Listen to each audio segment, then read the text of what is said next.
तो दोस्तों welcome welcome welcome. आज की वीडियो में हम बात करने जा रहे हैं एसीसीए के एग्जाम स्ट्रक्चर के बारे में। अभी तक हमने बात करी एसीसीए के फुल कोर्स के बारे में। अगर आपने वो वीडियो नहीं देखी वो देख सकते हो। A to Z एसीसीए के बारे में सब कुछ बताया मैंने।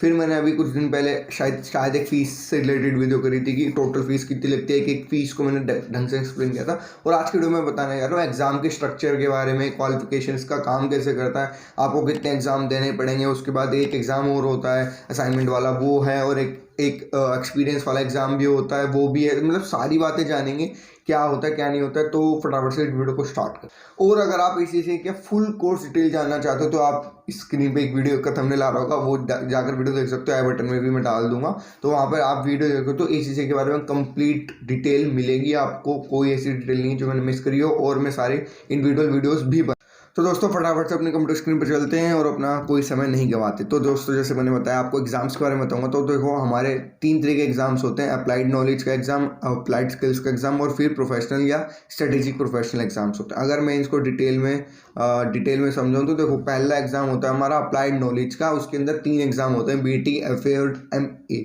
ये क्या होते हैं? ऑन डिमांड एग्जाम्स होते हैं। इनको देखो ध्यान से समझ लो, ये सारे एग्जाम्स अलग हैं। ऑन डिमांड एग्जाम्स होते हैं, 2-2 घंटे के एग्जाम्स होते हैं, खाली MCQ आते हैं, नो नेगेटिव मार्किंग। अब तो कोई डरने की बात नहीं है, स्टार्टिंग का बहुत इजी है। इन पेपर्स का जो डिफिकल्टी लेवल रहता है वो 12 तक आपने जो पढ़ा है वही आता है। अगर आप बिजनेस स्टडीज से हो तो आपके लिए एग्जाम्स में थोड़े से एडवांटेज मिलेगी।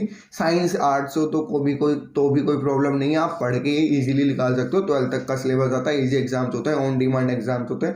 साल में आप कितनी बार दे सकते हो, कितनी भी बार दे सकते हो। जैसे कि ऑन डिमांड एग्जाम है, आपको जो आसपास का इनका इंस्टीट्यूट होगा जहाँ पर आपको जाकर एग्जाम देना है, तो आपको पहले एग्जाम कभी भी आप चाहो, आपको लगा कि यार मेरे को ऐसा लगता है मेरी तैयारी पूरी, आप जाओ एग्जाम दो, उनको कॉल करो, अपनी जो स्लॉट है वो बुक कराओ, जाकर एग्जाम दो। MCQ बेस्ड एग्जाम से 2 घंटे का कंप्यूटर बेस्ड एग्जाम है, आप तो एग्जाम देकर आओ। आपके पास रिजल्ट आ जाएगा 1 से 2 महीने में। तो ये तीनों एग्जाम में सेम पैटर्न रहता है। अप्लाइड नॉलेज का सबसे ईजी एग्जाम होता है, आप इजीली निकाल सकते हो।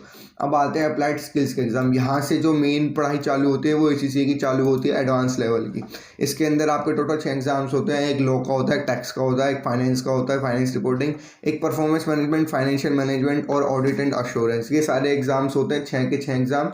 3-3 घंटे के एग्जाम्स होते हैं, रिटर्न एग्जाम्स होते हैं, कोई MCQ नहीं होते। और आप इन एग्जाम्स को साल में 4 बार दे सकते हो, मतलब पर क्वार्टर दे सकते हो। पहले पेपर मार्च में होता है, फिर जून में होता है, फिर सितंबर में होता है, और फिर दिसंबर में होता है। साल में 4 बार आप ये पेपर दे सकते हो। और एक साल मतलब एक अटेम्प्ट में आप मैक्सिमम 3 पेपर दे सकते हो। जैसे आप चाहते हो कि आपने मान लो मार्च में आपकी LW टैक्सेशन और फाइनेंस रिपोर्टिंग की तीनों की तैयारी होगी, तो आप चाहते हो मैं एक बार में दे दूँ, तो यस आप एक बार में तीनों एग्जाम दे सकते हो।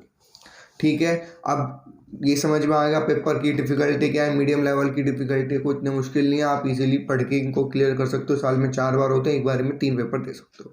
अगर अब मैं बात करूँ स्ट्रेटेजिक प्रोफेशनल्स के बारे में, अगर आपको इनकी फीस जाने तो इसके लिए मैंने अलग से डिटेल्ड में वीडियो बना रखी है, वो वीडियो जाकर आप देख सकते हो। अगर हम बात करें स्ट्रेटेजिक प्रोफेशनल के बारे में, देखो उसमें टोटल 4 एग्जाम्स होते हैं, 2 एसेंशियल होते हैं, स्ट्रेटेजिक बिजनेस रिपोर्टिंग और business leader, strategic business leader. पर इन 4 में से आपको खाली 2 एग्जाम देने होते हैं। 4 एग्जाम्स में से 2 एग्जाम्स देने होते हैं, तो टोटल 4 एग्जाम्स के अंदर प्रोफेशनल के अंदर होते हैं। मुश्किल एग्जाम्स होते हैं, सबका मानना है जितने भी स्टूडेंट्स हैं सबसे मुश्किल एग्जाम्स ये दोनों होते हैं। ये दोनों सबको जो ऑप्शनल्स में डालते हैं वो ईजी लगते हैं, पर जो एसेंशियल्स होते हैं ये सबको मुश्किल लगते हैं। मुझे नहीं पता, मैंने ACCA करा नहीं है तो इसलिए मैं एक्सपीरियंस नहीं बता सकता। बट ये जो मैंने रिव्यूज़ पढ़े हैं क्योरा वगैरह पे, जो लोग बोलते हैं तो सब बोलते हैं कि भैया ये 2 एग्ज़ाम मुश्किल है। तो देखो डरना नहीं है, पढ़ाई करो अच्छे से। सेम इसमें भी ये भी साल में 4 बार एग्जाम्स होते हैं, कोई दिक्कत नहीं, एक बार में 3 एग्जाम दे सकते हो, सब कुछ सेम है। इनकी फीस जाननी हो तो मैंने अलग से वीडियो बना रखी है, वो जाकर आप देख सकते। बात करते हैं एथिक्स मॉड्यूल की तरफ। Ethics and professional skill module में देखो कोई एग्जाम नहीं होता, सिंपल असेसमेंट होते हैं, यूनिट्स होती हैं। जैसे कैसे बताऊँ, जैसे आपको सबसे पहली बात पॉइंट्स में चलते हैं। पहले बात, आपको इसको कंप्लीट करने में 15 घंटे से ज़्यादा का समय लगने वाला है। यस, काफ़ी बड़ा मॉड्यूल है, छोटा मोटा नहीं है।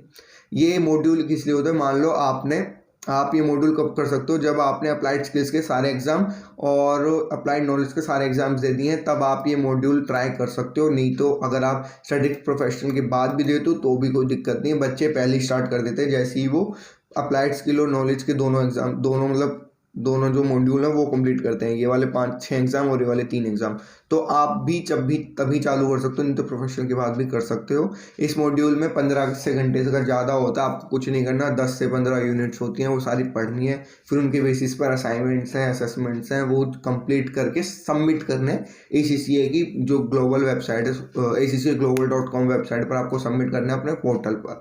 फिर उसका रिजल्ट आएगा, सक्सेशन आएगा, उसके बाद जब आप कंप्लीट कर लोगे आपको एक सर्टिफिकेट मिलेगा कि यस आपने ये मॉड्यूल कंप्लीट कर लिया है, आप इसको अपने CV में दिखा सकते हो, लगा सकते हो। इससे क्या है, स्किल्स बेस्ड मॉड्यूल होता है। ACCA मानते हैं कि अगर आपने ये कर लिया तो आपके पास स्किल्स हैं कहीं पर भी प्रोफेशनली जॉब करने की। तो यस काफ़ी मैटर करता है ACCA के लिए, तो आपके लिए भी मैटर करेगा। इसकी फीस जाननी हो तो मैंने अपनी बता रखी है, ठीक है। तो लास्ट हमारा होता है PER बोलते हैं प्रैक्टिकल एक्सपीरियंस रिक्वायरमेंट। देखो ACCA कहते हैं जैसे CA बाकी एग्जाम्स होते हैं, ACCA भी बोलता है कि आपको मिनिमम 3 साल का एक्सपीरियंस होना चाहिए।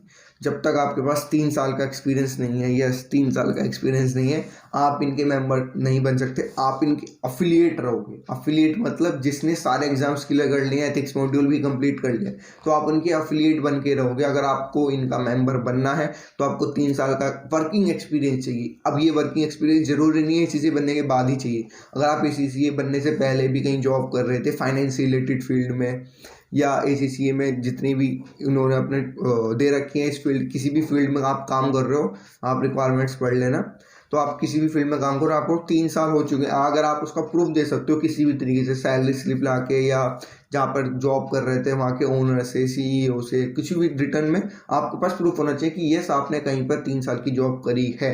अगर नहीं करी है, 2 साल की करी, तो वो प्रूफ भी ला के दिखा सकते हो, ताकि आपको 1 साल की जॉब करनी पड़े। मतलब टोटल वर्किंग एक्सपीरियंस आपका 3 साल का ही मांगता है। उसके बाद आपको ACCA का मेंबर बना दिया जाएगा और आप पूरी 50 से ज़्यादा कंट्रीज़ में ACCA मान लिए जाओगे। आपको बस वो मेंबरशिप का नंबर जो मिलता है वो दिखाना है, आप अप्लाई कर सकते हो। आप जॉब के लिए ऑल ओवर वर्ल्ड कहीं भी अप्लाई कर सकते हो। दोस्तों आई होप आपको समझ में आ गया हो पूरा एग्जाम स्ट्रक्चर, कैसे कैसे एग्जाम्स होते हैं, कैसे कैसे आप एग्जाम दे सकते हो। और यस आपको कोई ऐसा कुछ नहीं है, आप जैसे अप्लाइड नॉलेज के 3 एग्जाम है तो कोई सा भी पहला एग्जाम दे सकते हो। सेम अप्लाइड स्किल्स में जाता है, आप 6 एग्जाम्स में से कोई सा भी पहले एग्जाम दे सकते हो। ऐसा सच कोई नहीं है कि आपको पहले यही देना है, फिर ये देना, फिर ये देना, कुछ नहीं। कोई सा भी एग्जाम उठाओ, कहीं से भी आप देना चालू करो, पास हो, अगले पे चलो, ठीक है। सो फीस के बारे में आप देख सकते हो मेरी पिछली वीडियो। अगर आपको इस चीज़ के कंप्लीट कोर्स के बारे में जानना है तो आप मैंने एक और वीडियो बना रखी है, वो भी आप जाकर देख सकते हो। आई होप मैंने एग्जाम स्ट्रक्चर, पैटर्न, सब कुछ एग्जाम्स के बारे में बता दिया है। अगली वीडियो मोस्ट प्रोबेबली मैं एक सिलेबस के ऊपर लेने वाला हूँ, ACCA के सिलेबस के बारे में, क्योंकि बहुत लोगों को कन्फ्यूजन है कि ACCA में पढ़ना क्या है भैया, आता क्या है,